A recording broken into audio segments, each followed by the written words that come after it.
அதிரடியில் இறங்கிய லஞ்ச ஒழிப்புத்துறை நெருக்கடியில் முன்னாள் அமைச்சர்கள். என்ன விஷயம் அப்படின்னா, அடுக்குமாடி குடியிருப்புகள் கட்ட அனுமதி வழங்க 27.90 கோடி லஞ்சம் வாங்கியதா அதிமுக முன்னாள் அமைச்சர் வைத்திலிங்கம் உள்ளிட்ட 11 பேர் மீது லஞ்ச ஒழிப்புத்துறை போலீசார் வழக்கு பதிவு பண்ணியிருக்காங்க. அதே போன்று வருமானத்துக்கு அதிகமாக 32.47 கோடி ரூபாய் சொத்து சேர்த்ததாக சொல்லி சொத்து குவிப்பு வழக்கும் லஞ்ச ஒழிப்புத்துறை பதிவு பண்ணியிருக்காங்க. அந்த வழக்கில் வைத்திலிங்கம் தன்னுடைய மனைவி மகன்கள் பெயர்ல அசையும் அசையா சொத்துக்கள் அப்படின்னு வருமானத்துக்கு அதிகமாக சொத்துக்கள் வாங்கி குவித்திருப்பதாக சொல்லப்பட்டது. அதே போல சென்னையில மழைநீர் வடிகால் நடைபாதை அமைக்கக்கூடிய உள்ளிட்ட பணிகளுக்கு ஒப்பந்தம் விட்டாங்க இல்லையா, அதுல முறைகேடு நடந்திருக்கா சொல்லி அதிமுக முன்னாள் அமைச்சர் SP வேலுமணி மற்றும் சென்னை மாநகராட்சி பொறியாளர்கள் 10 பேர் மீது லஞ்ச ஒழிப்புத்துறை வழக்கு பதிவு பண்ணியிருக்காங்க. மாநகராட்சியில மழைநீர் வடிகால் அமைக்க 290 கோடி மற்றும் சேதமடைந்த சாலைகளை சரி செய்வதற்காக உள்ளிட்ட பணிகளுக்கு 246.39 கோடிக்கு ஒப்பந்தங்கள் விடப்பட்டதுல ஒரு பெரிய அளவில் முறைகேடுகள் நடந்திருக்கிறதா புகார் சொல்லப்பட்டது. அதன் பேர்ல நடத்தப்பட்ட விசாரணையில முறைகேடு நடைபெற்றிருப்பது கண்டுபிடிக்கப்பட்டது.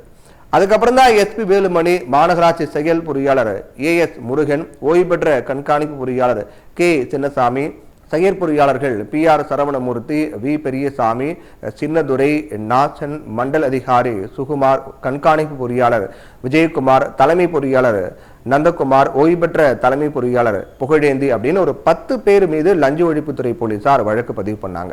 முதல் தகவல் அறிக்கையில மணலுக்கு பதிலாக எம்சாண்டை பயன்படுத்தினாங்க அப்படின்னும், மைனர் வடிகால் அமைச்சிட்டு மணலுக்காக தொகையை குறிப்பிட்டது, ரெடிமேட் கான்கிரீட் சந்தை விலையை விட அதிக அமௌண்ட் குறிப்பிட்டது அப்படின்னு நிறைய வழிகளில் அரசுக்கு 26.62 கோடி அளவுக்கு இழப்பை ஏற்படுத்தியிருக்காங்க அப்படின்னு அந்த FIR முதல் தகவல் அறிக்கையில பதிவு பண்ணப்பட்டிருக்கு. இப்போ இந்த மாதிரி வழக்குகள் முன்னாள் அமைச்சர்கள் மீது வழக்குகள் பாயுது, அது ஒரு பக்கம் இருந்தாலும் கூட லஞ்ச ஒழிப்புத்துறை தாமதமும் விமர்சனமும் அப்படிங்கிற கேள்வி வருது. ஏன் இந்த கேள்வி வருது அப்படிங்கிறத பத்தி நம்ம பார்க்கலாம். இப்போ என்னன்னா, 2011ஆம் ஆண்டு முதல் 2016ஆம் ஆண்டு வரையிலான அதிமுக ஆட்சி காலத்தில் தமிழக வீட்டு வசதி மற்றும் நகர்ப்புற வளர்ச்சித்துறை அமைச்சராக இருந்தவர் தான் வைத்திலிங்கம். அவர் மேல குற்றச்சாட்டு அப்படிங்கிறது 2016ஆம் ஆண்டு வைக்கப்பட்ட குற்றச்சாட்டு. இப்போ 2024 ஆகுது.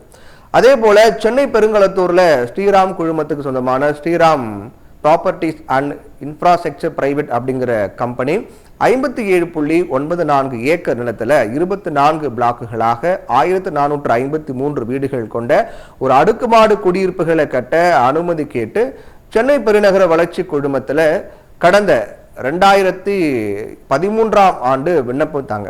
ஆனா அந்த திட்டத்துக்கு 2 ஆண்டுகளுக்கு மேலாக அனுமதி வழங்காம இருந்தாங்க. 2014 சடனா அந்த திட்டத்துக்கு அனுமதி வழங்கப்பட்டது.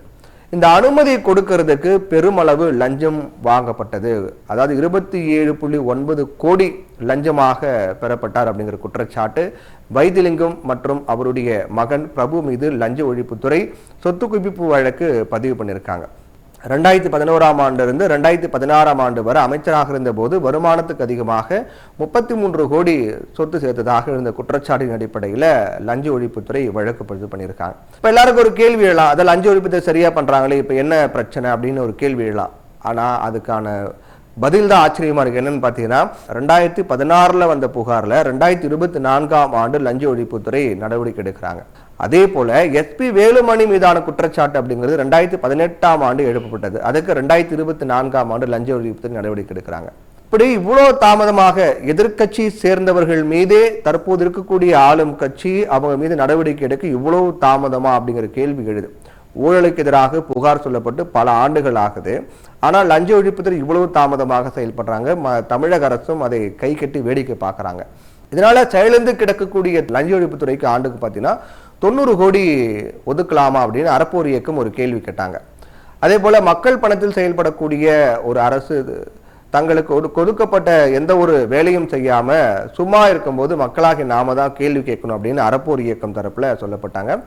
அது தொடர்பாக ஊழல் வழக்குகள்ல குற்றப்பத்திரிகை FIR இருக்கு இல்லையா, ஊழல் வழக்குகள்ல குற்றப்பத்திரிகை தாக்கல் செய்யாம ஊழல்வாதிகளை காப்பாற்றக்கூடிய நடவடிக்கையில தமிழக அரசு இறங்கி இருக்கிறதா அப்படிங்கிற கேள்வி எழுப்பப்பட்டது. அரசினுடைய லஞ்ச ஒழிப்புத்துறையை தூக்கத்திலிருந்து எழுப்ப காபி கொடுக்கலாம் வாங்க அப்படின்னு சொல்லி ஒரு காபி கொடுக்கும் போராட்டத்துல அறப்போர் இயக்கம்லாம் ஈடுபட்டாங்க. அந்த அளவுக்கு லஞ்ச ஒழிப்புத்துறை ரொம்ப மந்தமா செயல்படுது அப்படின்னு.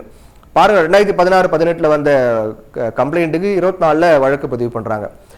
ஒட்டுமொத்தமா லஞ்ச ஒழிப்புத்துறையோட செயல்பாடுகள் அப்படின்னு பார்க்கும்போது இந்த வருஷம் மட்டுமே 2024 மட்டுமே தமிழகம் முழுவதும் வெறும் 72 வழக்கு மட்டும், சென்னையில வெறும் 4 வழக்குகள் மட்டும்தான் லஞ்ச ஒழிப்புத்துறை பதிவு பண்ணியிருக்காங்க. ஒட்டுமொத்தமா கடந்த 6 ஆண்டுகள் அதிமுக ஆட்சியோட சேர்த்து கடந்த 6 ஆண்டுகள்ல லஞ்ச ஒழிப்புத்துறை எவ்வளவு வழக்குகள் பதிவு பண்ணியிருக்காங்க அப்படின்னு பார்த்தோன்னா 2019 அப்ப அதிமுக ஆட்சி 281 வழக்குகள், 2020 249 வழக்குகள், 21 248 வழக்கு, 2022 131 வழக்கு, 2023 141 வழக்கு, 2024 இப்போ வெறும் 72 வழக்கு மட்டும் தான் லஞ்ச ஒழிப்புத்துறை பதிவு பண்ணியிருக்காங்க. சென்னையில் மட்டும் கடந்த 6 ஆண்டுகளை பார்த்தோம் அப்படின்னா 2019 55 வழக்கு தான். 2019 சென்னையில் மட்டுமே வெறும் 55 வழக்கு.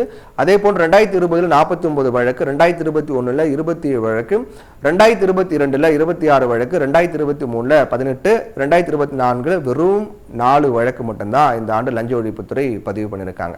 அப்ப இதுல இருந்து நமக்கு வரலையா லஞ்ச ஒழிப்புத்துறை தூங்குகிறதா? அப்ப லஞ்சம் நாட்டுல யாருமே வாங்கலையா? அப்ப லஞ்ச ஒழிப்புத்துறை ஏன் அவங்க நடவடிக்கை எடுக்க மாட்டாங்க கேள்வி இதன் மூலமா நமக்கு எழுது.